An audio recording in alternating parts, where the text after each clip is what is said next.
नमस्कार साथियों, आज मैं आपके बीच में फिर से एक बार आ चुका हूँ एक नए टॉपिक के साथ, एक नए पॉइंट के साथ। दोस्तों, आज का जो पॉइंट है, आज का जो टॉपिक है वो ये है कि ईमानदार किसके लिए बने। क्या ईमानदार किसके लिए बने? क्योंकि मेरे दोस्त, इस दुनिया में ना आज सबसे बड़ी समस्या है कि लोगों के लिए ईमानदार है। लोगों के लिए ईमानदार है, खुद के लिए नहीं। तो आज जो आवश्यकता है वो खुद के लिए ईमानदार होना है। क्या खुद के लिए ईमानदार होना है, दूसरों के लिए नहीं। अगर आप दूसरों के लिए ईमानदार होते हैं तो ध्यान रखें मेरे दोस्त, आपका वो दिखावा है। सच्चाई ये है कि आप खुद के लिए ईमानदार बने। चलिए आइए एक स्टोरी हम आप अपने बीच में शेयर करते हैं। हम सभी दोस्तों से मिलकर एक गुजारिश है कि आप जिस तरीके से ध्यान से इन सारी चीज़ों को सुनते हैं, मैं कहता हूं मेरे दोस्त, आप इन पे अमल भी करें, आप इन पे काम भी करें। क्योंकि आज जो मैं भी बोलता हूं, जो भी मैं बोलता हूं, वो सब बातें आपके बीच में सुनी गई हैं, कही गई हैं, लेकिन आपने अमल कितना किया ये आपको ध्यान देना है। तो मेरे दोस्त, आज मैं आपसे बात करने वाला हूं कि सबसे पहले हुआ क्या कि एक बार की बात है, एक राजा साहब होते हैं, उनकी संतान नहीं थी, कोई भी संतान नहीं थी। राजा साहब बहुत चिंतित थे कि यार हमारा पूरा जी संतलक, पूरा ये हमारा जो भी साम्राज्य है कौन संभालेगा आखिरकार, कौन संभालेगा आखिरकार, कैसे चलेगा इसका, कैसे हमारी प्रजा का देखभाल होगा। तो राजा साहब ने सोचते ही एक बात रखी कि किसी बच्चे को हम गोद ले लेते, गांव के ही किसी बच्चे को हम गोद ले लेते। लेकिन राजा साहब ने सोचा ऐसे कैसे किसी को गोद लिया जा सकता है। अगर हम किसी को गोद ले लेते हैं, पता नहीं कैसा निकलेगा, कैसा नहीं निकलेगा। तो राजा साहब एक बार ऐलान करवा देते हैं, बोलते हैं कि एक काम कीजिए, पूरे जो हमारा ये साम्राज्य है पूरे में ऐलान कर दो कि हम किसी एक बच्चे को गोद लेते हैं। और इसी तरीके से ठीक राजा साहब ऐलान करवा दिए और पूरे एरिया में ऐलान हो गया कि राजा साहब फला डेट को सारे बच्चे अपनी मम्मी और पापा के साथ आए, उनके मम्मी पापा उनको लेकर आए और वो लोग में से कोई एक बच्चे का चुनाव करेंगे राजा साहब की, उसको गोद लेंगे। तो मेरे दोस्त, ऐसा सुनने के बाद मान लीजिए आज की तारीख के अनुसार 10 दिन बाद इन्होंने बोला कि 10 दिन बाद सभी को आना है। तो सभी लोग 10 दिन बाद अपने बच्चे को लेकर पहुंचे और पहुंचने के बाद मेरे दोस्त सभी लोग लाइन में लग गए, कतार में लग गए और राजा साहब आ रहे थे। सबको देखे, कोई कैसा, कोई कैसा, कोई कैसा, कोई कैसा, कोई गोरा, कोई काला, कोई छोटा, कोई मोटा, कोई पतला, कोई लंबा, इसी तरीके से सारे बच्चे दिखाई दे रहे थे मेरे दोस्तों। जब सारे बच्चे इस प्रकार के दिखाई दे रहे थे, तभी राजा साहब ने बोला कि कोई दिक्कत नहीं है, हम आपको कुछ ऐसी चीज दे रहे हैं। यानी कि राजा साहब ने सारे बच्चों को बुलाया, उनके माँ बाप को नहीं, सारे बच्चों को बुलाया और बुलाने के बाद माँ बाप को दूर हटने के लिए बोल दिया। और बीज रखे थे राजा साहब ने कुछ, वो सारे बीज जो है राजा साहब ने उन बच्चों के हाथ में बुला कर सबको इतना इतना बीज दिए, पूरे बच्चों के हाथ। जब राजा साहब ने सब बच्चों के हाथ में उतने उतने बीज दिए और राजा साहब ने ये कहा कि आप सभी को आज से ठीक 2 महीने का वक्त दिया जाता है।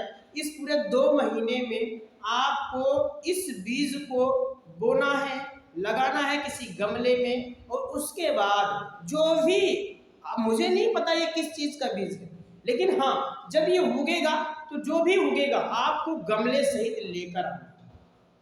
तो सभी लोग जो है लेकर गए और सब लोगों के माता पिता ने गमला खरीद दिया। गमला खरीदने के बाद बच्चों ने उनमें बीज लगाए, बीज लगाने के बाद पानी दिया और पानी देने के बाद धूप दिखाया, धूप दिखाने के बाद, यानी आवश्यकता अनुसार सारी चीजें कर रहे थे सारे के सारे बच्चे। लेकिन समय बीतता गया और धीरे धीरे समय करीब आता रहा। लेकिन उनमें से इतने सारे लोगों में से एक बच्चा ऐसा था जो बहुत ज़्यादा परेशान था। उनमें से एक बच्चा जो है काफ़ी ज़्यादा परेशान था, क्योंकि अभी तक ठीक 15 दिन बीत गए हैं, अभी तक उसकी गमले में एक भी बीज अंकुरित नहीं हुआ, एक भी पौधा तैयार नहीं हुआ है।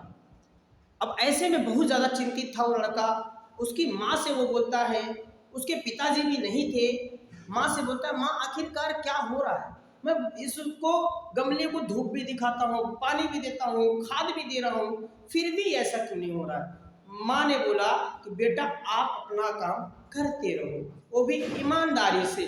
मेरे दोस्त, बच्चे के मन में तो ये आता था कि चलो छोड़ देते हैं यार, नहीं करते हैं, कुछ नहीं बनना है मेरा। जब कुछ हो ही नहीं रहा है, इस बीज जम ही नहीं रहा है, उग ही नहीं रहा, तो क्या कर सकते।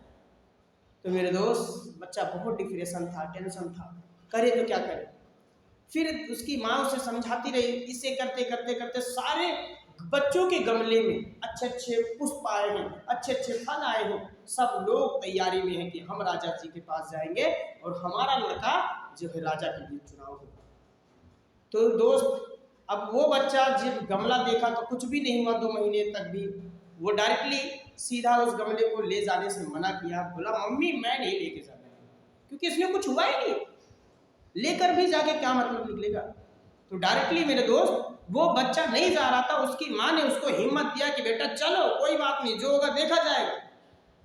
मेरे दोस्त, वो उस बिल्कुल नर्वस होकर, बिल्कुल ना जाने वाली चाहत को लेकर भी वो बिल्कुल मायूस होकर गया। जाने के बाद जब पंक्तियों में लगा था, वो भी लाइनों में लगा था, सारे बच्चे जो भी आ रहे थे उसके गमले को देख कर हंस रहे थे, जितना लोग भी आ रहा था उसके गमले को देख कर हंस रहे थे। मेरे दोस्त, अब वो लास्ट में, सबसे लास्ट में जाके खड़ा हो गया, सबसे लास्ट। राजा साहब आए और आने के बाद बैठे सिंहासन पर, बैठने के बाद फिर उन्होंने मन बनाया चलो यार सबके गमलों को देखते हैं। जब पहले वाले के लड़के के पास गए, बोले अरे वाह, इतना अति सुंदर फूल, इतना अच्छा पुष्प आपके गमले में, कोई बात नहीं, बहुत बढ़िया, गजब। उसे लगा कि राजा साहब मुझे शाबाशी दे रहे हैं और मैं क्यों। फिर दूसरे वाले के पास गए, बोले इतना सुंदर पुष्प, यानी कोई सबकी तारीफ करते करते धीरे धीरे राजा साहब लास्ट वाले बच्चे के पास पहुंचे और बोलते हैं, बेटा आपके गमले में तो कुछ हुआ ही नहीं, आपने मेहनत नहीं की, आपने कुछ भी नहीं किया।